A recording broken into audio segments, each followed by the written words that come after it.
शहर की बुलंद तरीन इमारत ज़मान टावर की 35वीं मंजिल पर सन्नाटा इतना गहरा हुआ कि सोनी गिरने की भी आवाज़ किसी धमाके से कम न लगती। शीशे की दीवार के पार शहर कराची की रोशनी किसी बिछे हुए कालीन की तरह जगमगा रही थी। लेकिन बराक सुमान की नजरें उन रोशनियों पर नहीं, बल्कि अपने हाथ में मौजूद फाइल पर जमी थी। मिस्टर अहमद, बराक की आवाज़ धीमी थी, मगर उसमें छुपी काट ने सामने खड़े मैनेजर के माथे पर पसीना ला दिया। जी जी सर, अहमद ने हकलाते हुए जवाब दिया। बराक ने फाइल मेज पर फेंकी। नहीं, उसने बहुत नफासत से उसे बंद किया और मेज के एन वस्त में रखा। मैंने आपसे कहा था कि जुबान हाइट्स के प्रोजेक्ट की फाइल रिपोर्ट मुझे आज शाम तक चाहिए। और ये क्या है? सर, ये वही रिपोर्ट है। अहमद की टांगें कांपने लगी थी। यहाँ सीमेंट की क्वालिटी A1 लिखी है, जबकि डीलर ने सिर्फ A किया है। आपको क्या लगता है, मैं अंधा हूँ या मुझे बेवकूफ़ बनाना इतना आसान है? सर, वो लिखने में गलती हो गई थी। बराक जुबान गलती ना खुद करता है ना दूसरों की गलती माफ करता है। आप जा सकते हैं, और हाँ, जाते हुए HR से अपना हिसाब करवा लीजिएगा, क्योंकि कल से आपको यहाँ आने की जरूरत नहीं है। बराक ने गुस्से से कुर्सी घुमाई और शहर की तरफ देखने लगा। वो 30 साल का था, बेहद अमीर और कामयाब, लेकिन अकेला।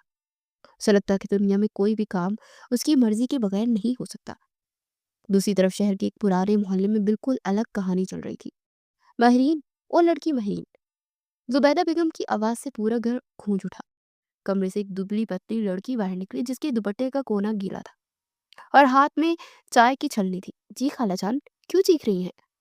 महरीन ने बड़ी मासूमियत से पूछा। जुबैदा बेगम ने माथे पर हाथ मारा। मैंने तुझे कहा था कि मेहमानों के लिए चाय बनाना। तू आधे घंटे से किचन में क्या रॉकेट बना रही है? महरीन ने अपनी बड़ी बड़ी आंखें घुमाई और संजीदगी से कहा, खाला, दरअसल मैं सोच रही थी कि चाय बनाने का इतना लंबा तरीका क्यों है। उधर हम चाय की पत्ती, चीनी और दूध अलग अलग मेज पे डाल लें और ऊपर से गर्म पानी पी ले, तो पेट में जाकर मिक्स तो हो ही जाएगा ना। गैस भी बचेगी और मेहनत भी। जुबैदा बेगम ने गहरा सांस लिया। वो जानती थी कि मेहरीन की उल्टी सीधी मंतिक का कोई जवाब नहीं है। तेरी इन ना बेवकूफियों से मुझे डर लगता है। कल से तुझे जमान मिला जाना है। हाँ, कोई उल्टी सीधी हरकत मत करना। वो बड़े लोग हैं। बराक साहब का गुस्सा बहुत मशहूर है। अगली सुबह मरही मेहरीन जमान मिला के बड़े से गेट के सामने खड़ी थी। उसने अपनी पुरानी स्कूटी को गेट के साथ में एक झाड़ी के अंदर छुपाकर खड़ा कर दिया था। वाह, क्या घर है, बिल्कुल डरामू वाला। वो खुद से बातें करती हुई अंदर दाखिल हुई। उसे लॉन में एक मेज नजर आई, जिस पर बहुत सारे फूल रखे हुए थे और नौकर सजावट कर रहे थे। मेहरून ने सोचा कि अपनी काबिलियत दिखाने का यही वक्त है। वो तेजी से आगे बढ़ी। भाई साहब, ये फूल यहाँ क्यों रखे हैं? उसने माली से पूछा। बीब जी, ये शाम की चाय की सजावट है। ओफो, ये लाल और पीले फूल एक साथ, ये तो ऐसा लग रहा है जैसे किसी ने ऑमलेट बनाकर रख दिया हो। हटाए इनको। इससे पहले कि माली कुछ कहता, मेहरीन ने फूलों का एक बड़ा गुलदस्ता उठाया और इसे दूसरी तरफ रखने के लिए तेजी से घूमी। लेकिन उसे ये नहीं पता था कि बराक जुमान अपने महंगे सूट में मलबूस, हाथ में गर्म कॉफी का मग लिए, ठीक उसके पीछे खड़ा है। ध्यान से, माली चीखा।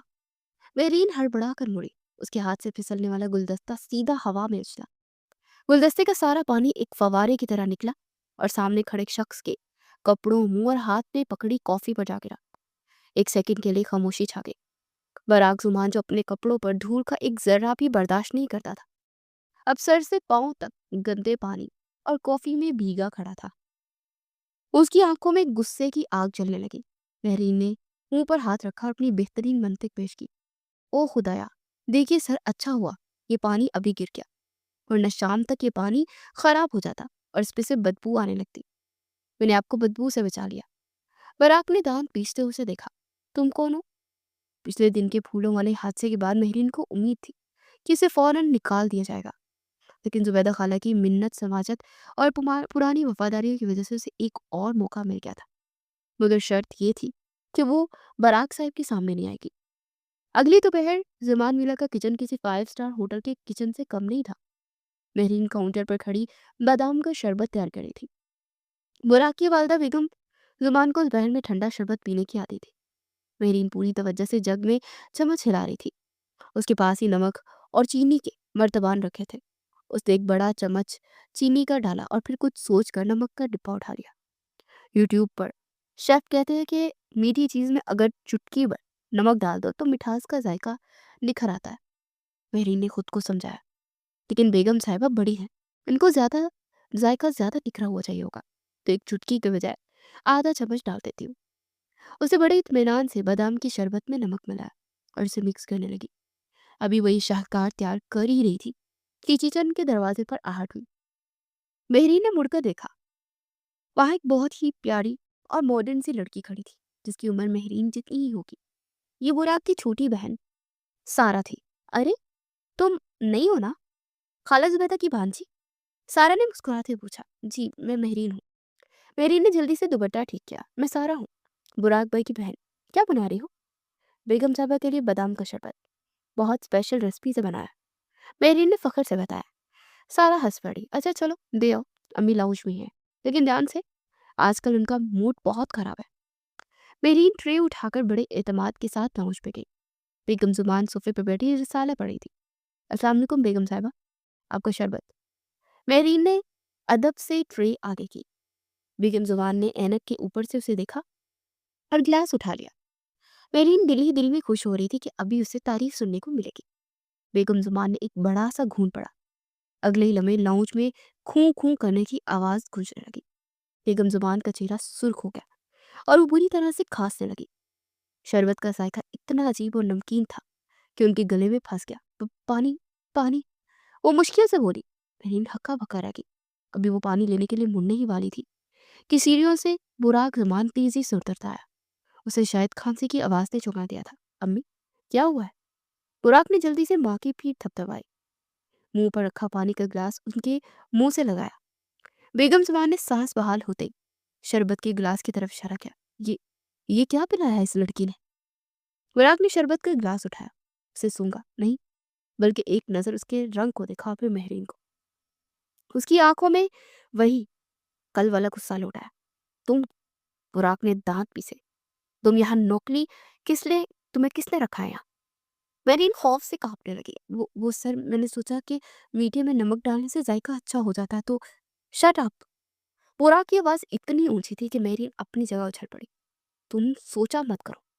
बुराक उसके करीब आया।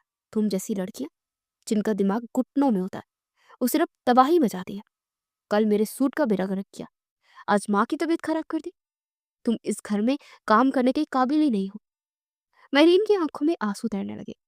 उसने ऐसी बेइज्जती की तवक्को नहीं की थी। वो तो सिर्फ अच्छा काम करने की कोशिश कर रही थी। बाराक ने गुस्से से ग्लास वहीं ट्रे में रखा। इसे ले जाओ यहाँ से, इससे पहले कि मैं वाकई कुछ गलत कर बैठूं। वो बुड़बुड़ाता हुआ अपनी माँ को तसल्ली देने लगा। मेरीन सर झुकाए कांपते हाथों से ट्रे उठाकर किचन की तरफ भागे। जैसे ही वो किचन के दरवाजे तक पहुंची, सारा वहां खड़ी थी। उसे ये सब कुछ देख लिया था। मेहरीन को रोता देखकर सारा ने उसका हाथ पकड़ लिया। अरे पागल, रो मत। सारा ने उसे टिश्यू पकड़ाया। मैंने जानबूझकर नहीं किया। मेरीन ने हिचकियों के दरमियान कहा। वो बहुत बदतमीज है। सारा ने शरारत से आंख मारी। फिक्र नहीं करो, भाई की आदत सबको परफेक्ट देखने की। वो अपनी कॉफी में चीनी का जायका का दाना भी गिन कर डालते हैं। तुम दिल पर मत दो, मैं अम्मी को समझा दूंगी। वैसे तुम्हारा नमकीन शरबत आइडिया बुरा नहीं था, बस जगह गलत थी। अगली सुबह सूरज की किरणें जिमान विला की बड़ी बड़ी खिड़कियों से अंदर झांक रही थी। बराक जुमान आज ऑफिस नहीं गया था, वो अपने घर में मौजूद जाती स्टडी रूम में बैठा था।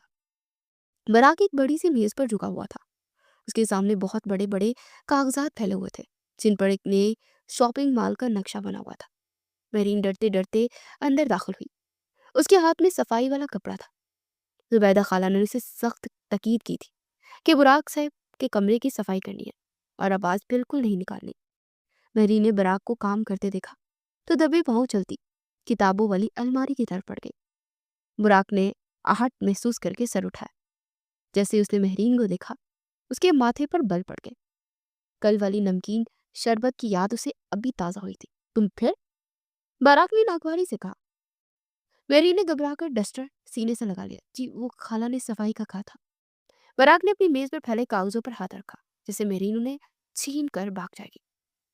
देखो लड़की, उसे तंजी अंदाज में कहा, कमरे में रहना, लेकिन खबरदार अगर तुमने इन कागजों को हाथ पे लगाया। ये नक्शे तुम्हारी समझ से बाहर हैं। इन्हें समझने के लिए दिमाग चाहिए होता है। मेहरीन ने खामोशी से इस बात में सर हिला दिया था और उसने दिल ही दिल में सोचा, क्या अजीब आदमी है। नीले कागज पर सफेद लकीरें ही तो है, जैसे बच्चों ने ड्राइंग की हो। इतना इतराने की क्या बात है। वो चुपचाप अलमारियों से गिर्द साफ करने लगी। बुराक दोबारा काम करने की कोशिश करने लगा, लेकिन उसका ध्यान बार बार मेहरीन की तरफ ही जा रहा था। बुराक को यह बात खटकने लगी। उसका गुरूर उसे चैन नहीं लेने दे रहा था। वो जानबूझकर अपनी कुर्सी से उठा और आहिस्ता आहिस्ता चलता मेहरीन के पीछे जा खड़ा हुआ। वैसे बुराक ने दीवार पर हाथ रखते उसे थोड़ा करीब से देखा। तुम इस घर में काम करने के अलावा भी कुछ करती हो, या सिर्फ चीजें ही बर्बाद करती हो? या तुम्हारा यही टैलेंट है? कभी मेरे कपड़े, कभी कॉफी, कभी माँ का शरबत। आज क्या इरादा है? उसका लहजा मजाक उड़ाने वाला था। वो चाहता था कि मेरीन कुछ बोले, गुस्सा करे या माफी मांगे, ताकि उसे अपनी बढ़तरी का एहसास हो। मेरीन ने हाथ रोक लिया और आहिस्ता से मुड़ी अपनी बड़ी बड़ी आंखों से बुराक को देखा। उसकी आंखों में ना गुस्सा था और ना ही माफी, बस एक अजीब सी खामोशी थी। उसे बुराक की बात बहुत बुरी लगी थी। वो भुलक्कड़ जरूर थी, लेकिन बेवकूफ नहीं थी। उसे अपनी इज्जत नफ्स का एहसास था। उसे बुराक की बात का कोई जवाब नहीं दिया। उसने होंठ बींच लिए। अपना डस्टर उसने मजबूती से हाथ में पकड़ा और बुराक के बराबर से गुजर कर तेजी से दरवाजे की तरफ बढ़ी। बुराक हैरत से उसे ज्यादा देखता रह गया। पहली बार किसी ने उसकी बात को इस तरह नजरअंदाज किया था।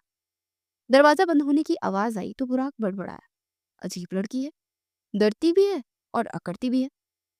बुराक जमान कमरे के वस्त में खड़ा था और उसकी मुट्ठियां सख्ती से बंद थी। नरीन के जाने के बाद भी कमरे की फिजा में उसकी खामोशी गूंज रही थी। उसकी हिम्मत कैसे हुई? दांत पीस कर बुड़बुड़ाया, लोग बुराक सोमान की एक नजर के लिए तरसते और वह मामूली सी लड़की मुझे नजरअंदाज करके चली गई।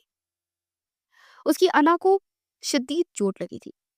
एक हफ्ता तेजी से गुजर गया। जुमान विला में हंगामा बरपा था। शहर की सबसे बड़ी चैरिटी गाला इसी घर में होने वाली थी। सुबैदा खाला कामों में बुरी तरह से फंसी हुई थी। उन्होंने सोचा कि मेहरीन को कोई आसान सा काम दिया जाए जहां वो कोई नुकसान न कर सके। मेहरीन, जुबैदा ने उसे आवाज दी, इधर आओ। देखो, ये मेहमान की लिस्ट है। तुम्हें सिर्फ ये चेक करना है कि सबके नाम ठीक लिखे हैं और इन्हें तरतीब से लिखना है, ताकि बुराक साहब को मेहमानों को वेलकम करने में आसानी हो। कर लोगी ना? मेरीन ने जोश से सर हिलाया। खाला, आप फिक्र ना करें, मैं ऐसी लिस्ट बनाऊंगी कि सब दिखते ही रह जाएंगे। मेहरीन एक कोने में बैठ गई और लिस्ट पर काम शुरू कर दिया। उसने देखा कि नाम A B C के हिसाब से लिखे हुए हैं। कितना बोइंग तरीका है। मेहरीन ने नाक चढ़ाई। हरफ से किसी इंसान की पहचान थोड़ी ना होती है। इंसान की पहचान तो उसके एहसास से होती है। उसे अपनी अनोखी मंतिक लड़ाना शुरू कर दी थी। जैसे ये नाम है आफ्ताब। आफ्ताब का मतलब है सूरज, तो ये पीले रंग का नाम है। इसे मैं पीले सेक्शन में लिखूंगी। मेरीन घंटों लगाकर बड़ी मेहनत से लिस्ट याद करती रही। उसने हरूफ तहजी को मुकम्मल तौर पर नजरअंदाज कर दिया और नामों को उनके रंगों के हिसाब से अलग अलग कागजों पर लिख दिया। तकरीब से कुछ देर पहले बराक जुबान तैयार होकर नीचे हॉल में आया। वो स्याह शेरवानी में गजब का हैंडसम लग रहा था। मैनेजर, उसने आवाज दी, मेहमानों की फाइनल लिस्ट कहाँ है? मैनेजर इधर उधर देखने लगा। तभी मेहरीन मुस्कुराती हुई एक रंग बिरंगी फाइल बुराक की तरफ बढ़ा दी। सर, ये रही लिस्ट, मैंने इसे बहुत अच्छे तरीके से सेट कर दिया। बुराक ने फाइल खोली। फाइल खुलते इसकी आंखें फटी की फटी रह गई। वहां कोई तरतीब नहीं थी। कुछ नाम पीले कागज पर थे, कुछ नीले पर और कुछ गुलाबी पर। ये क्या मजाक है? बुराक ने सर उठाकर मेहरीन को देखा। मेहरीन ने बड़ी संजीदगी से समझाया, सर वो तरीका पुराना हो गया है। मैंने नामों की तासीर के हिसाब से रंगों में तकसीम किया है। क्या मतलब? बुराक का दिमाग घूम गया। देखिए, जिन नामों को सुनकर गुस्सा या गर्मी लगती है वो लाल वाले सफ़े पर है। जिस नामों से सुकून मिलता है वो नीले पर है। और जो नाम मीठे लगते हैं वो गुलाबी पर है। बुराक ने बेयकीनी से फाइल को देखा। तो अगर मुझे मिस्टर दानिश को ढूंढना है तो मैं कहाँ देखूं? मेरे ने फौरन जवाब दिया, दानिश? दाल से, दाल का रंग ब्राउन होता है ना, तो वो ब्राउन वाली सफ़े पे होगा। बुराक का चेहरा गुस्से से सुर्ख हो गया। पुरानी लिस्ट लेकर आओ अभी। वो मेरीन की तरफ मुड़ा। तुम्हारा दिमाग किसी अजायब घर में रखने के काबिल है, और मैं बहुत जल्द पता लगा लूंगा कि इस दिमाग में भूसा बड़ा है या कुछ और। शाम होते ही जुमान विला रोशनी में नहा गया। महंगी गाड़ियां एक के बाद एक गेट से अंदर दाखिल हो रही थी। लेकिन इस्तकबालिया डेस्क पर एक तूफान खड़ा होने वाला था। मेहमानों की लंबी कतार लग चुकी थी। मैनेजर के माथे पर पसीना बह रहा था। एक मोटे से सेठ साहब गुस्से से बोले, भाई 15 मिनट हो गए हैं, मेरा टेबल नंबर क्यों नहीं मिल रहा? मेरा नाम कामरान है, लिस्ट में देखो। मैनेजर ने कांपते हाथों से वो रंग बिरंगी फाइल खोली जो मेहरीन ने बनाई थी। सर, वो आपका नाम के वाले सफ़े पर नहीं है। पास खड़ी मेहरीन फौरन बोली, अरे भाई साहब, सेठ साहब का नाम पीच कलर वाले सफ़े पर देखे। उनके कुर्ते रंग का पीच है ना, तो मैंने इसी हिसाब से लिख दिया। सेठ साहब का मुंह खुले का खुला रह गया। पूरे हॉल में अफरा तफरी फैल गई। जिस मेहमान का नाम ढूंढना होता, मेहरीन अपनी रंगों वाली मंतक बताने लगती। किसी को नीली पर्ची पर लिखा था क्योंकि वो ठंडे मिजाज का था, किसी पर लाल क्योंकि वो तेज लगता था। बुराक सामान से कुछ फासले पर मेहमानों से मिल रहा था। उसने देखा कि दाखिली दरवाजे पर रश लग गया है और लोग नाराज नजर आ रहे हैं। वो तेजी से वहां पहुंचा। क्या मसला है यहाँ? मैनेजर ने रोते हुए कहा, सर, लिस्ट किसी का नाम नहीं मिल रहा। करीम ने ऐसी तरतीब लगाई है कि कुछ समझ ही नहीं आ रहा। बुराक ने फाइल छीनी और देखा, वो वाकई लिस्ट किसी पहेली से कम नहीं थी। उसके कानों में मेहमानों की बातें पड़ रही थी। सुना है बुराक जमान बड़ा परफेक्शनिस्ट है, ये क्या बद इंतजामी है? बुराक का चेहरा गुस्से से तिमतिमा उठा। मेहरीन, बुराक ने दांत पीस कर उसे पुकारा। मेहरीन चौंकी।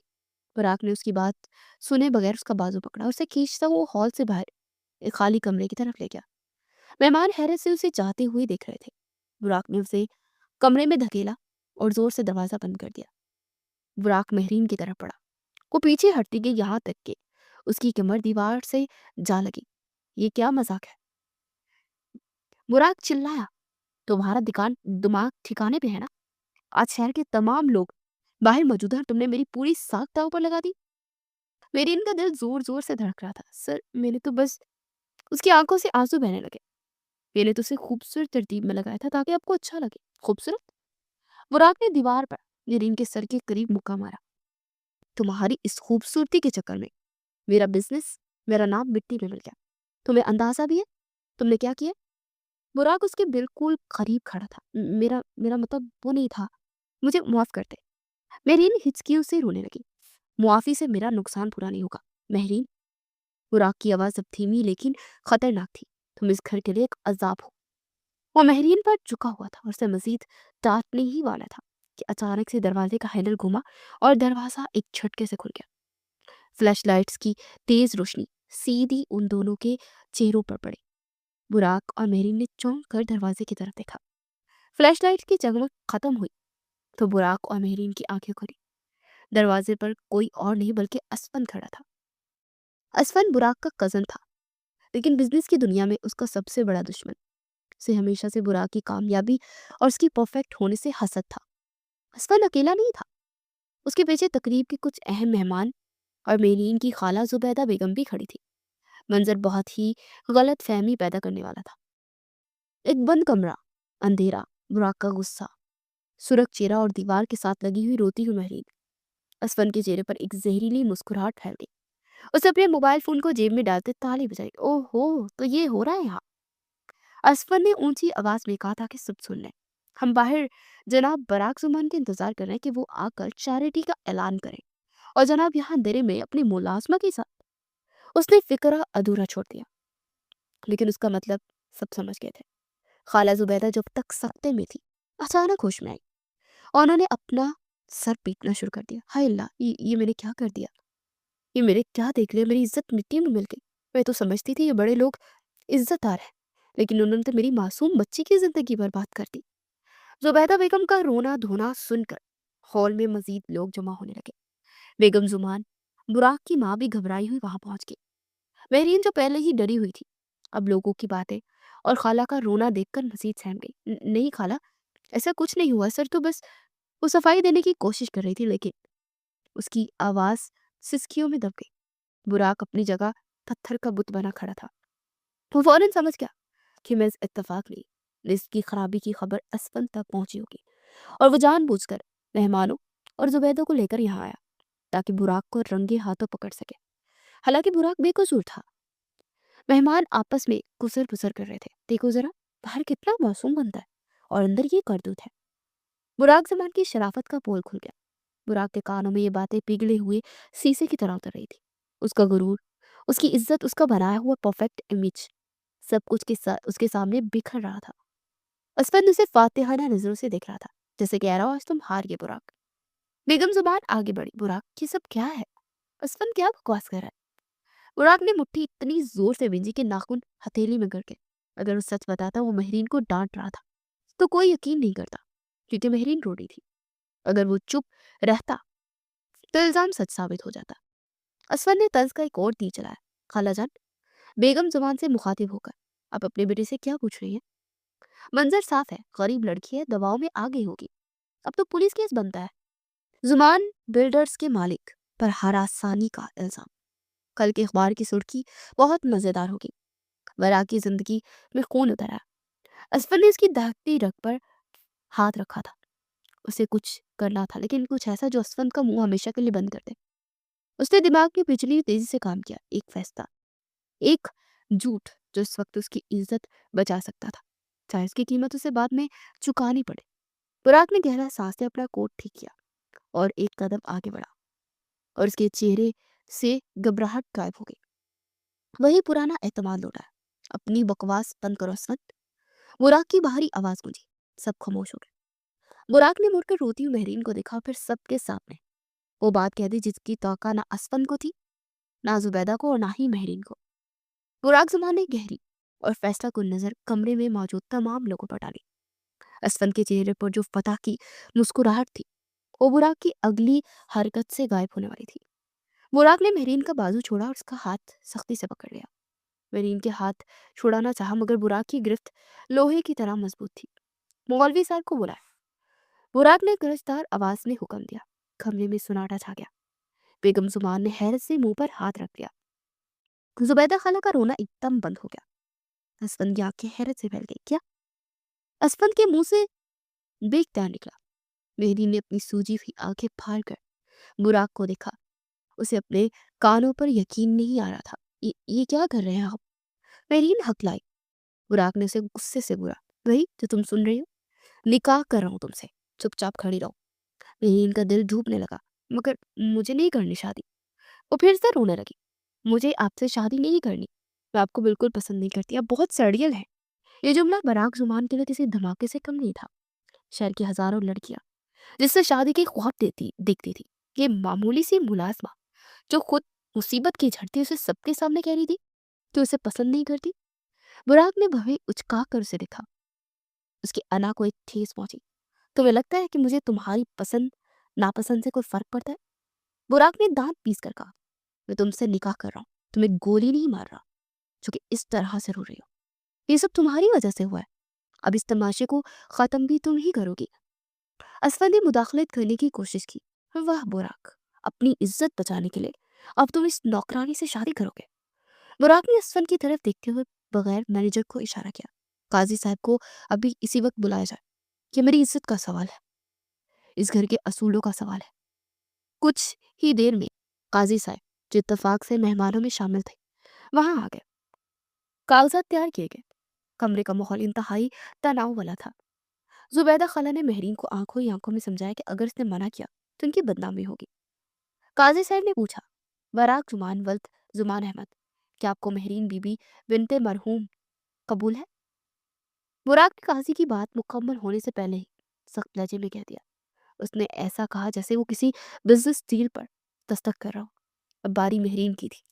सबकी नजरें उस पर थी। वो रो रही थी, उसके आंसू मुसलसल गिर रहे थे। बुराक ने उसके हाथ पर दबाव डाला, जैसे उसे याद दिला रहा हो कि इसके पास कोई रास्ता नहीं है। बोलो। बुराक ने सरगोशी की, मगर उसमें दम की साफ जाहिर थी। कबूल है, मैरी ने बामुश्किल कहा और फूट फूट कर रो पड़ी।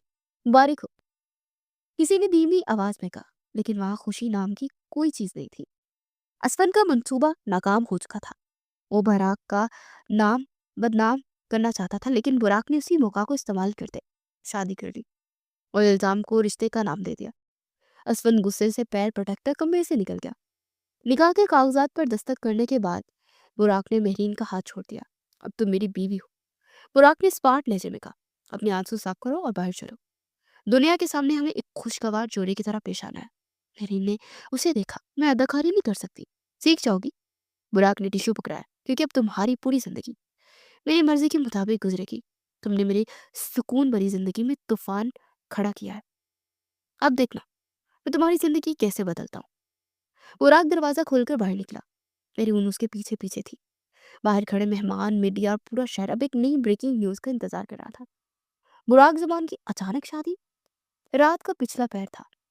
जमान विला में अब खामोशी छा चुकी थी। मेहमान जा चुके थे और मुलाजमीन भी अपने क्वार्टर्स में सोने जा चुके थे, लेकिन बुराक जमान की आंखों में नींद नहीं थी। वह राहदारी में टहल रहा था। उसका मूड शदीद खराब था। आज जो कुछ भी हुआ, उसने बुराक की जिंदगी का नक्शा ही बदल कर रख दिया था। एक लम्हा पहले वो आजाद बिजनेसमैन था और अगले ही लम्हे एक ऐसी लड़की का शौहर बन गया जिसे वो जानता तक नहीं था। उसे गुस्से से टाई की नॉट ढीली की और अपने कमरे का दरवाजा खोला। और लड़की को तो मैं देखूंगा, पहले जरा आराम कर लूं। वो बड़बड़ाता हुआ अंदर दाखिल हुआ, लेकिन सामने का मंजर देख के उसके कदम दहलीज पर ही जम गए। मेरी जो अभी तक अपनी बाड़ी अरूसी जोड़े में थी, कमरे के ऐन दरमियान में खड़ी थी। उसका मेकअप थोड़ा खराब हो चुका था। वो बहुत थकी हुई लग रही थी, लेकिन बुराक की नजर मेहरीन पर नहीं बल्कि उसके पीछे मौजूद बड़े से किंग साइज बेड पर थी। बेड पर फूलों की पत्तियां नहीं थी और ना ही वो वैसा था जैसा बुराक सुबह छोड़ कर गया था। वहां तकियों का एक पहाड़ खड़ा था।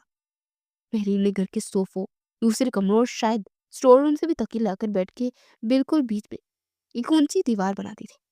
बुराक ने हैरत और नागवारी से माथे पर बल डाले। ये क्या है? उसने बेड की तरफ इशारा करते हुए पूछा। ये तकियों का मीनार पाकिस्तान यहाँ क्यों बना है? मेहरीन ने सहम कर उसे देखा। उसने अपना भारी दुपट्टा संभाला और एक हाथ से उस दीवार की तरफ इशारा किया। ये बाउडर है। इसकी आवाज कहाँ पड़ी थी, मगर वो पुरअज़्म लग रही थी। क्या मतलब? बुराक ने कोट उतारकर कुर्सी पर फेंका। मतलब ये कि मेहरीन ने हिम्मत की और बेड की दाएं जानिब इशारा किया। आप इस तरफ सोएंगे और मैं इस तरह, इसके बीच में। No man's land. आप इस दीवार को पार नहीं करेंगे। खबरदार कर आपने इस तरफ आने की कोशिश की। मैंने तो सुना कि आप जैसे हीरो फिल्मों में बहुत फायदे उठाते हैं। बुराक जो दिन भर की थकावट और टेंशन से चूर था, मेहरीन की इस बात पर कुछ लम्हे खामोश रहा। उस लड़की की अकल पर मातम करना चाहता था। कहाँ वो बुराक समान जिसकी शख्सियत से लोग डरते थे, और कहा ये लड़की जो उसे तकियों से डरा रही थी। बुराक के लबों पर एक हल्की सी मुस्कुराहट आई, जिसे उसने बड़ी महारत से छुपा लिया। उसे पहली बार मेहरीन की बेवकूफ़ी पर गुस्सा नहीं बल्कि थोड़ा लुत्फ आया। अच्छा, बुराक ने संजीदा बनते हुए कहा, और अगर मैं ये बॉर्डर क्रॉस कर लूँ तो तुम्हारे पास कौन सी फौज है? मेहरीन ने जल्दी से साइड टेबल से एक भारी लैंप उठाकर सीने से लगा दिया। मेरे पास ये है। बुराक ने सर हिलाया जैसे कह रहा हो कि नाकाबिल इलाज। फिक्र मत करो। बुराक सुकून से चलता बेड के करीब आया। मुझे तुम में, ये तुम्हारे इस हिस्से में कोई दिलचस्पी नहीं।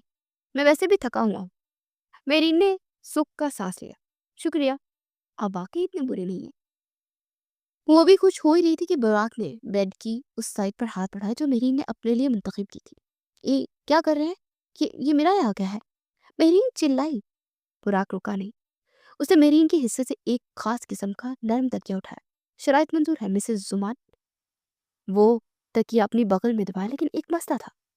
मेरी गर्दन के दर्द वाला खास तकिया तुम्हारे मुल्क में रह गया था। अब तुम शौक से अपने बॉर्डर की हिफाजत करना। बुराक सुकून से अपनी साइड पर लेट गया और करवट लेकर आंखें बंद कर ली। फिर खड़ी की खड़ी रह गई। उसने लैंप वापस रखा और तकियों की दीवार को मजीद मजबूत करते हुए अपनी साइड पर बैठ गई। घर की लाइट बंद थी, लेकिन मेहरीन को अंदाजा नहीं था कि अंधेरे में बुराक के चेहरे पर एक मुस्कुराहट थी जो खत्म होने का नाम ही नहीं ले रही थी। अगली सुबह जमान विला में नाश्ते की मेज हमेशा की तरह सजी हुई थी। बुराक जमान अपनी कुर्सी पर बैठा टैबलेट पर बिजनेस न्यूज पढ़ रहा था। उसे सुबह सबसे पहले अपनी खास ब्लैक कॉफी पीने की आदत थी, जो ब्राजील से मंगवाई जाती थी। आमतौर पर ये कॉफी मुलाजिम बनाते थे, लेकिन आज मेहरीन ने फैसला किया था कि वो एक मिसाली बीवी होने का सबूत देगी और खुद बुराक के लिए कॉफी बनाएगी। मेहरीन ट्रे लेकर डरते डरते मेज के पास आई और उसने अभी तक वही शादी वाला भारी जोड़ा पहन रखा था, क्योंकि उसे समझ ही नहीं आ रहा था कि अब इस घर में उसके कपड़े कहाँ हैं और वो किस हैसियत से। अस्सलाम वालेकुम, मेहरीन ने दबी आवाज में कहा। बुराक ने नजर उठाकर देखा और थकी हुई लग रही थी, मगर उसकी आंखों में एक उम्मीद थी कि शायद अब बुराक खुश हो जाएगा। वालेकुम सलाम। बुराक ने मुख्तसर जवाब दिया और हाथ बढ़ाकर कॉफी का कप उठा लिया। कॉफी देखने में तो काली थी, लेकिन उसमें कुछ अजीब सा गाढ़ापन था। बुराक ने सोचा शायद मेरी ने कॉफी पाउडर ज्यादा डाल दिया है। उसने कप मुंह से लगाया और एक बड़ा सा घूंट लिया, और अगले ही पल बुराक का चेहरा बिगड़ गया। कॉफी का जायका तो दूर, उसका टेक्सचर ऐसा था जैसे कोई जेली या लेसदार मादा पी रहा हो। उसके हलक में अजीब सी चीज चिपकने लगी। बुराक ने फौरन कप मेज पर रखा और नेपकिन से मुंह साफ किया। क्या है ये? बुराक ने मेहरीन को घूरा। इस कॉफी का जायका ऐसा क्यों है, और ये इतनी गाढ़ी क्यों है? मेहरीन ने अपने हाथों की उंगलियां मरोड़ी। वो मैंने इसमें थोड़ी सी तब्दीली की। तब्दीली? बुराक की आंखें सुकड़ गई। मेरी इम्पोर्टेड कॉफी में तुमने क्या मिलाया है? मैरी ने एक कदम पीछे हटाया और मासूमियत से जवाब दिया, वो आपको गुस्सा बहुत आता है ना, तो हर चीज नाक पर धरा रहता है हर वक्त। खाला जुबैदा कहती थी कि जिसको गर्मी और गुस्सा ज्यादा हो, उसके लिए इस उपघोल का छिलका बहुत अच्छा होता है। ये तासीर में ठंडा होता है। तो मैंने आपकी कॉफी में 2 चम्मच इस घोल मिला दिया था, ताकि आपका मिजाज ठंडा रहे। मेज पर मौत का सा सन्नाटा छा गया। बुराक ने आंखें बंद कर ली और उसे गहरा सांस दिया। वो यकीन नहीं कर पा रहा था कि उसके कानों ने क्या सुन लिया है। दुनिया की महंगी तरीन कॉफी, और इसमें पेट साफ करने वाला इसबगोल। मेरी कॉफी में इसबगोल? बुराक ने दांत पीसते हुए दोहराया। तुम मुझे मरीज समझती हो? नहीं नहीं, मरीज मेरीन जल्दी से बोली। मैं तो बस आपकी भलाई कह रही है, ताकि आपका दिन अच्छा गुजरे, आप नाज़मों पर ना चीखे। उसी वक्त बुराक की बहन सारा वहां आ गई। उसने ये आखिरी जुमले सुन लिए और अपनी हंसी ना रोक सकी और जोर जोर से हंसने लगी। भाई, ये सब कोल वाली कॉफी, ये तो नई रेसिपी है। अब आपका गुस्सा वाकई ही ठंडा हो जाएगा। सारा हंस हंस के दोहरी हो रही थी, और बुराक ने गुस्से से बहन को घूरा, फिर महरीन को देखा, जो कि डरी हुई बिल्ली की तरह खड़ी थी। बुराक का दिल चाह रहा था कि वो हमेशा की तरह चीखे, लेकिन महरीन के चेहरे पर जो मासूमियत और फिक्रमंदी थी, उसने उसे रोक दिया। उसे एहसास हुआ कि इस लड़की ने जानबूझकर कॉफी खराब नहीं की, बल्कि अपनी बेवकूफ़ाना अक्ल के मुताबिक उसका भला सोचा था। बुराक कुर्सी घसीट धकेल कर खड़ा हो गया। तुम्हारी ये भलाई मुझे मार डालेगी किसी दिन। आइंदा मेरे खाने पीने की चीज़ों से दूर रहना। वो गुस्से से पैर पटकता हुआ वहां से चला गया। जब वो मुड़ा, तो उसके चेहरे पर हल्की सी मुस्कुराहट आ गई। उसके जहन में मेहरीन का वो डरा हुआ चेहरा और सब गोल वाली मंतक अटक गए। वो गुस्से में जरूर था, लेकिन उसकी शदीद नापसंदगी अब कम हो रही थी। उसे पहली बार घर में किसी के होने का इतना शदीद एहसास हो रहा था। शादी को चंद दिन गुजर चुके थे। अगर जब बुराक और महरीन के दरमियान कोई खास बातचीत नहीं होती थी, लेकिन अब महरीन के लिए बुराक के कमरे में आना जाना थोड़ा आसान हो गया था। रात का वक्त था। बुराक अपनी स्टडी टेबल पर झुका हुआ था। लैंप की रोशनी उसके चेहरे पर पड़ रही थी, जिस पर परेशानी और थकावट के आसार नुमाया थे। वो अपने नए प्रोजेक्ट द ग्रैंड स्मान होटल के डिज़ाइन पर काम कर रहा था। एक बहुत बड़ा प्रोजेक्ट था, और बुराक चाहता था ये होटल शहर का सबसे बेहतरीन होटल बने। लेकिन एक मसला था। वो मरकजी लॉबी के डिज़ाइन से मुतमईन नहीं हो रहा था। वो बार बार पेंसिल घुमाता, लकीरें खींचता, फिर मिटा देता। नहीं, कुछ कमी है, वो बात नहीं बन रही। बुराक ने झिंझला कर कहा और दोनों हाथों से सर थाम लिया। उसी वक्त मेहरीन कमरे में दाखिल हुई। उसके हाथ में चाय का कप था। उसने देखा कि बुराक परेशान है, तो उसने खामोशी से चाय की मेज के कोने पर रख दी थी। वापस जाने के बजाय उसकी नज़र मेज पर फैले हुए बड़े से नक्शे पर जम गई। उसमें बहुत सारी लकीरें और दायरे बने हुए थे। ये क्या है? मेहरीन ने तजस्सुस से पूछा। बुराक ने सर उठाया। उसका मूड पहले ही खराब था, लेकिन उसने गुस्सा नहीं किया। ये एक होटल की लॉबी का नक्शा है। मैं कोशिश कर रहा हूँ कि बहुत शानदार लगे, लेकिन मेहमानों की इस्तकबालियत तक पहुंचने का रास्ता कुछ अजीब लग रहा है। मेहरीन ने नक्शे को गौर से देखा। उसे अपनी उंगली मरकजी दरवाजे से इस्तकबालिया तक चलाई। ये रास्ता ये बहुत लंबा है। मेहरीन ने सादगी से तबसरा किया। बुराक ने उसे घूरा। ये शाहाना रास्ता है मेहरीन, इसे ग्रैंड एंट्रेंस कहते हैं। ग्रैंड हो या ब्रांड। मैंने कंधे उचकाए। अगर कोई मुसाफिर थका हुआ होटल आएगा, सामान उठाए हुए, और उसे इतना लंबा चलकर काउंटर तक जाना पड़ेगा, तो इसे लॉबी इतनी बड़ी लगेगी कि वो वही रास्ते पर कलीन पर सो जाएगा। बुराक ने चौंक कर उसे देखा। मेहरीन की बात में वजन था। वो डिजाइन की खूबसूरती में इतना खो गया था कि मेहमान के आराम को भूल गया था। तो तुम्हारे ख्याल में क्या होना चाहिए? बुराक ने पहली बार उससे राय मांगी। मेहरीन ने डरते डरते बुराक के हाथ से पेंसिल ले ली। बुराक खामोश रहा। देखिए, ये जो आप बीच में गोल दायरा बनाया ना, क्या है ये फव्वारा है। बुराक ने बताया, हाँ तो ये फव्वारा रास्ते में रुकावट बन रहा है, लोग इसके चक्कर काट कर जाएंगे। मेहरीन ने पेंसिल से एक टेढ़ी लकीर खींची। अगर आप इस फव्वारे को यहाँ बीच की बजाय यहाँ साइड वाली दीवार के पास लगा दें और रास्ते को सीधा कर दें तो रास्ता आधा रह जाएगा। और मेहरीन रुकी और पेंसिल से साइड पर कुछ फूल बना दिया। और अगर फव्वारा साइड पर होगा तो वहाँ बैठने की जगह भी बन सकती है, जहाँ लोग सुकून से चाय पी सकेंगे। रास्ता भी छोटा और खूबसूरती भी ज्यादा। महरीन खामोश हो गई और डरते हुए बुराक की तरफ देखा कि कहीं उसने नक्शा खराब करने पर उसे डांट ही न पड़ जाए। बुराक की नजरें नक्शे पर जमी हुई थी। उसे जहन में महरीन के आइडियाज का खाका बनाया। फवारा साइड पर सीधा रास्ता बैठने की जगह, ये परफेक्ट था। ये वो हल था जो बुराक पिछले 3 घंटों से ढूंढ रहा था। उसे सादा सी लड़की ने 1 मिनट में वो मसला हल कर दिया था जो बड़े बड़े आर्किटेक्ट नहीं कर पा रहे थे। बुराक ने आहिस्ता से नक्शे से नजरें हटाकर महरीन को देखा। उसकी आंखों में अब वो हकारत नहीं थी जो पहले हुआ करती थी। तुम? बुराक कुछ बोलना चाहता था मगर रुक गया। फिर उसने हल्का सा सर हिलाया। तुम्हारा आइडिया बुरा नहीं है। महरीन का चेहरा खुशी से तिमतिमा उठा। ये बुराक से निकलने वाली अब तक की सबसे बड़ी तारीफ थी। सच में? वो चहकी। हाँ, अब जाओ, मुझे काम मुकम्मल करने दो और शुक्रिया चाय के लिए। महरीन खुशी खुशी कमरे से निकल गई। बुराक ने अपनी ठंडी होती चाय का घूंट पड़ा और दोबारा जोश से नक्शे पर काम शुरू कर दिया। उसके दिल में महरीन के लिए एक नर्म गोशा पैदा हो रहा था जिसे वो अभी भी खुद भी मानने को तैयार नहीं था। बुराक जमान अब भी उस नक्शे को देख रहा था जिसमें महरीन ने अपनी टेढ़ी मेढ़ी लिखाई से फवारे की जगह बदली थी। वो जितना गौर कर रहा था उसे एहसास हो रहा था कि हल कितना सादा मगर बेहतरीन था। बड़े बड़े पढ़े लिखे आर्किटेक्ट डिजाइन की खूबसूरती में उलझे हुए थे, जबकि महरीन ने एक आम इंसान की नजर से देखकर मसला हल कर दिया था। बुराक ने सर उठाकर महरीन को देखा, जो कि अभी तक डरी हुई थी कि शायद उसने नक्शा खराब कर दिया। बुराक ने हल्की सी मुस्कुराहट के साथ कहा, शायद तुम इतनी भी बेवकूफ नहीं हो जितना मैं समझता था। महरीन की आंखों में चमक उठी। सच? महरीन भी खुश थी कि दिमाग बहुत तेज है, बस कभी कभी सिग्नल नहीं पकड़ता। बुराक ने नफी में सर हिलाया। जाओ, अब मुझे काम करने दो। महरीन खुशी खुशी वहां से चल गई। उसे यकीन नहीं आ रहा था कि हिटलर ने उसकी तारीफ की है। अगले दिन बुराक अपने ऑफिस में बैठा। होटल का मसला तो हल हो गया था, लेकिन एक और चीज थी जो उसे चैन नहीं लेने दे रही थी, उसकी शादी।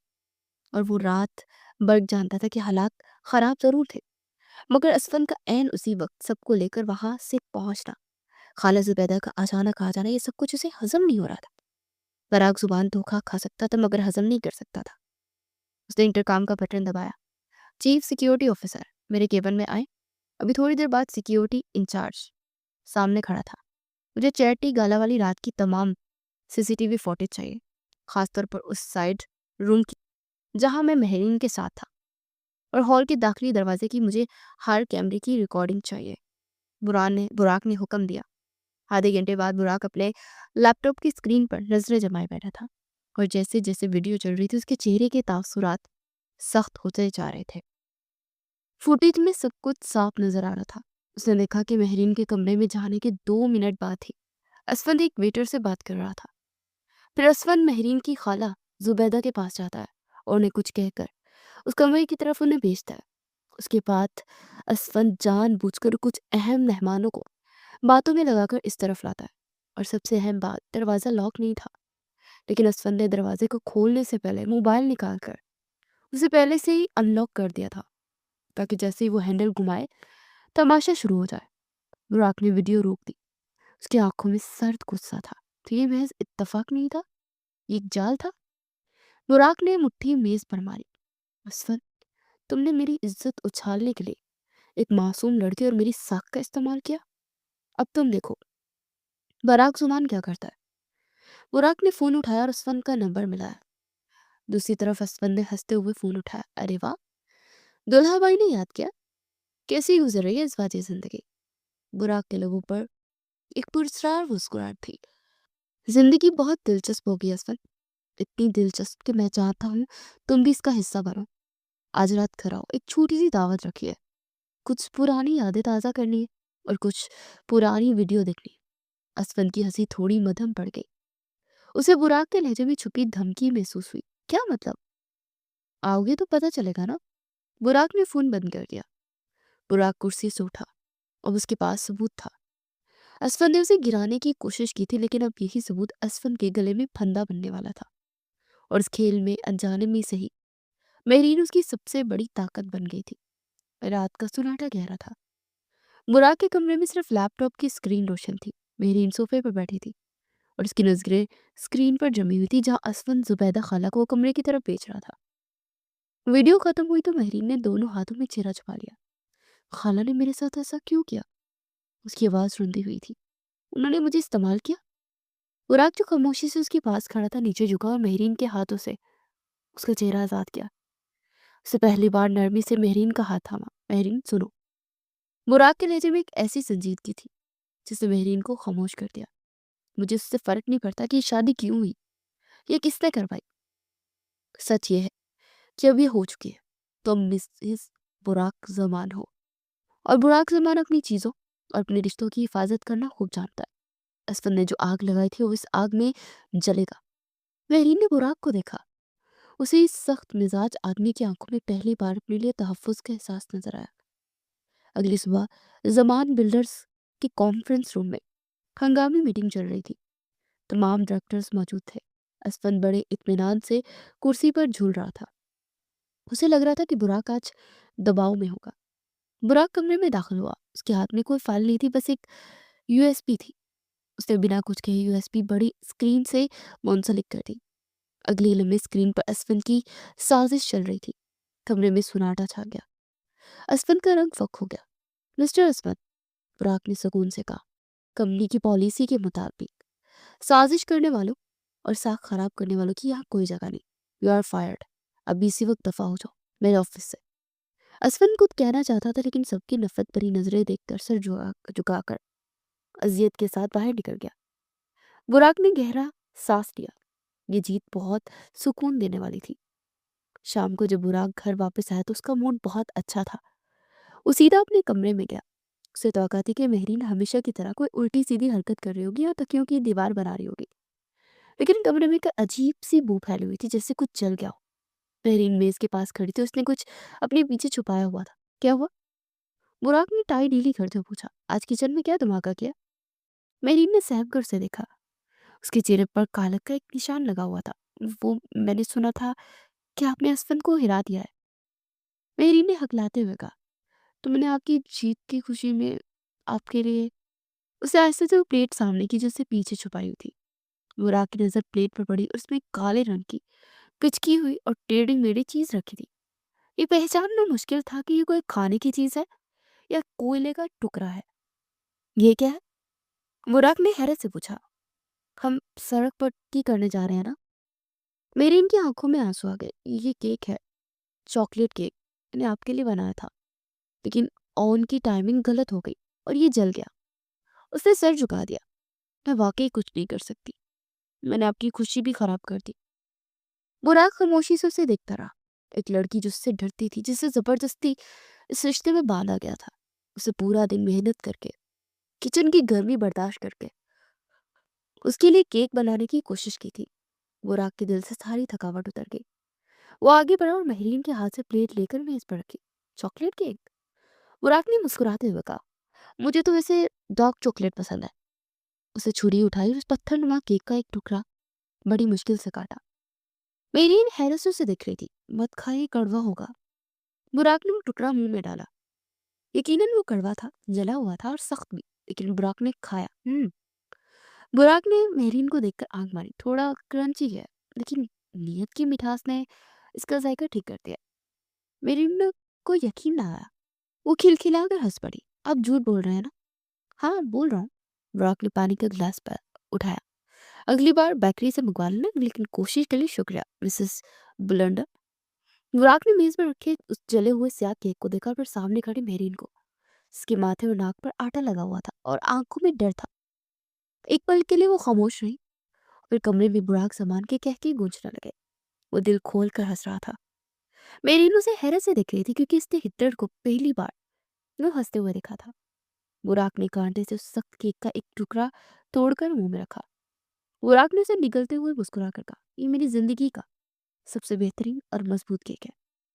इसे खाकर मुझे यकीन हो गया कि अब मेरे दांत लोहे के चने भी चबा सकते हैं। मेहरीन ने मुंह बसोरा। अब मेरा मजाक उड़ा रहे हैं? नहीं, मैं तुम्हारी मेहनत की कदर कर रहा हूँ। बुराक की आंखों में अब गुस्से की जगह एक नई चमक थी। उस रात तकियों की दीवार तो मौजूद थी, लेकिन उस दीवार के दोनों तरफ रहने वालों के दिल का फासला खत्म हो रहा था। कुछ दिनों के बाद जमान मिला की फिजा बदलने लगी। बुराक जो पहले घर में दाखिल होते ही सब पर रोब झाड़ता था, अब घर आने का बेचैनी से इंतजार करता। उसे मेहरीन की मासूमियत और छोटी छोटी बातों पर घबरा जाना बहुत अच्छा लगता था। अब उसने जानबूझ के मेहरीन को तंग करना अपना मशगला बना लिया था। अगली सुबह मेहरीन कॉफी लेकर आई और बहुत एहतियात से चल रही थी कि कहीं कॉफी झलक ही ना जाए। आपकी कॉफी? मेहरीन ने कप मेज पर रखा। और सुन ले, इसमें सिर्फ सिर्फ कॉफी, चीनी और पानी है।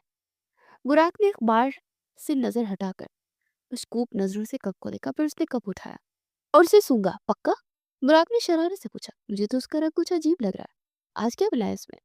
खसखस या फिर नींद की गोलियां? मेहरीन चढ़ गई। ओफो, मैंने कहा ना कुछ नहीं मिलाया। मैं सिख गई हूँ, आप हर वक्त मुझे शक की निगाह से क्यों देखते हैं? बुराक ने मुस्कुराहट छुपाते हुए कॉफी का खून पड़ा। क्योंकि मिसेस जुमान, तुम्हारे हाथ में जादू है, तुम चीनी को भी नमक बना सकती हो। मेहरीन पैर पटकते हुए वहां से चली गई और बुराक पीछे मुस्कुराता रहा। असल मसला रात को होता था। मेहरीन अपनी अपनी तकियों की दीवार बनाने की पाबंद थी। वो रोजाना रात को बेड के बीच में एक ऊंची दीवार खड़ी करती और बुराक को वार्निंग करती कि खबरदार अगर इस तरफ आए। बुराक चुपचाप लेट जाता, लेकिन उसके जहन में शरारत चल रही होती। रात की किसी पहर जब मेहरीन गहरी नींद में होती, बुराक आहिस्ता से करवट लेता और अपने हाथ एक ही झटके में तकिए की दीवार गिरा देता। कभी वो तकिए जमीन पर फेंक देता और कभी मेहरीन की तरफ सरका देता। सुबह जब मेहरीन की आंख खुलती तो वो देखती कि तकियों का किला मिस्मार हो चुका है। और ये क्या? मेहरीन हड़बड़ा कर उठती। मेरी दीवार कहाँ गई? बुराक जो जाग रहा होता था मगर सोने की अदाकारी कर रहा था, बड़ी मासूमियत से आंखें मलता। क्या हुआ मेहरीन? क्यों शोर मचा रही हो? आपने दीवार गिराई है? आपने बॉर्डर क्रॉस किया? मेहरीन इल्जाम लगाती। बुराक संजीदगी से जवाब देता। मैं तो सो रहा था। हो सकता है रात को जलजला आया हो या फिर तुम खुद नींद में खराटे लेती हो, मुझे क्या पता। मेहरीन उलझन में सर खुजाती रहती कि वो नींद में इतनी हलचल कैसे मचा सकते हैं। और बुराक कंबल में मुंह छुपाकर अपनी हंसी रोकता। वो दीवारें जो उसने अपने गिर्द बना रखी थी बुराक के एक इशारे से गिर रही थी। और शायद मेहरीन के दिल की दीवार भी आहिस्ता आहिस्ता कमजोर पड़ रही थी। शाम का वक्त था। बुराक सवार आज मामूल से जल्दी घर आ गया था। ऑफिस में एक बड़ी डील फाइनल हुई थी और वो बहुत अच्छे मूड में था। उसे सोचा कि घर जाकर थोड़ा आराम करेगा और अपनी स्टडी में रखे हुए अपने पसंदीदा प्रोजेक्ट्स की मॉडल्स को देखेगा, जिसे बहुत अजीज थे। वो सीटी बजाता हुआ सीढ़ियां चढ़ा और अपने स्टडी रूम का दरवाजा खोला, लेकिन अंदर का मंजर देखते उसकी सीटी हलक में अटक गई। मेहरीन वहां मौजूद थी। उसके एक हाथ में पानी से भरा हुआ मग था और दूसरे हाथ में एक गीला कपड़ा। वो बुराक के सबसे महंगे और पसंदीदा ड्रीम सिटी वाले मॉडल को, जो कि गत्ते और खास कागज से बना था, बड़े जोशो खरोच से रगड़ रगड़ कर साफ कर रही थी। मेहरीन! बुराक की चीख निकल गई। मेहरीन उछल पड़ी। उसके हाथ से गीला कपड़ा सीधा मॉडल की छत पर जा गिरा, जिससे गत्ते की छत फौरन पिचक कर नीचे बैठ गई। ये तुम क्या कर रही हो? बुराक तेजी से आगे बढ़ा। ये कागज का मॉडल है, तुम इसे गीले कपड़े से नहला रही हो? मेहरीन ने मासूमियत से उसे देखा। वो इस पर बहुत मिट्टी थी ना, मैंने सोचा ईद आने वाली है तो इस घर की धुलाई कर दूं। देखिए कितना चमक गया है। बुराक ने सर पकड़ लिया। मॉडल चमका नहीं बल्कि जगह जगह से गल गया था। लाखों रुपए का मॉडल मेहरीन की सफाई की नजर हो चुका था। तुम तुम वाकई एक आफत हो। बुराक कुछ कहने ही वाला था कि उसकी नजर मेहरीन के हाथ पर पड़ी। मेहरीन ने अपनी जेब से एक छोटी सी प्लास्टिक की गुड़िया निकाली। ये शायद किसी की चेन की गुड़िया थी। उसे बड़े एहतियात से उस गुड़िया को उसकी पिचके हुए घर के सामने बिठा दिया। आप क्यों गुस्सा कर रहे हैं? मेहरीन ने मुस्कुराते हुए कहा, देखे, पहले ये सिर्फ एक खाली मकान लग रहा था, बेजान सा। अब इसमें गुड़िया बैठने से ही बिल्कुल असली घर लग रहा है ना। घर तो वही होता है ना जहाँ कोई रहता हो। बुराक के गुस्से का पारा जो आसमान पर था, मेहरीन की इस बात पर फौरन नीचे आ गया। उसने इस तबाहशुदा मॉडल को देखा और फिर इस छोटी सी गुड़िया को। मेहरीन ठीक कह रही थी। वो मॉडल परफेक्ट जरूर था मगर खाली था, बिल्कुल बुराक को अपनी जिंदगी की तरह। जो मेरीन के आने से बिल्कुल परफेक्ट मगर खाली थी। बुराक ने गहरा सांस लिया। उस लड़की को क्या करे, उसे डांटे या प्यार करे? उसने मुस्कुराकर अपनी मेज की दराज खोली। वहां एक पुराना खिलौना रखा था, एक छोटा सा प्लास्टिक का स्पाही, जिसे बचपन में बहुत पसंद था।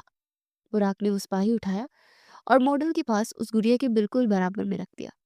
अब ठीक है? बुराक ने मेरीन की आंखों में देखते हुए नरमी से कहा। अकेली गुड़िया उदास लग रही थी। अब फैमिली पूरी हो गई। मेरीन ने स्पाही और गुड़िया को साथ साथ देखा, फिर सर उठाकर बुराक को देखा। वो समझ गई कि बुराक क्या कह रहा है। उसके चेहरे पर एक ऐसी मुस्कुराहट फैल गई जो कमरे की हर रोशनी से ज्यादा रोशन थी। उस दिन बुराक का मॉडल तो खराब हो गया, लेकिन उसका असली घर आबाद हो गया। रात की ठंडी हवा चल रही थी। जमान विला की बालकनी में बुराक और मेहरीन यकीन के साथ खड़े आसमान पर पूरे चांद को देखकर चमक रहे थे, और नीचे शहर की रोशनियां किसी मेले का मंजर पेश कर रही थी। लेकिन बुराक के लिए इन रोशनियों में वो पुरानी तन्हाई नहीं थी, बल्कि एक सुकून था।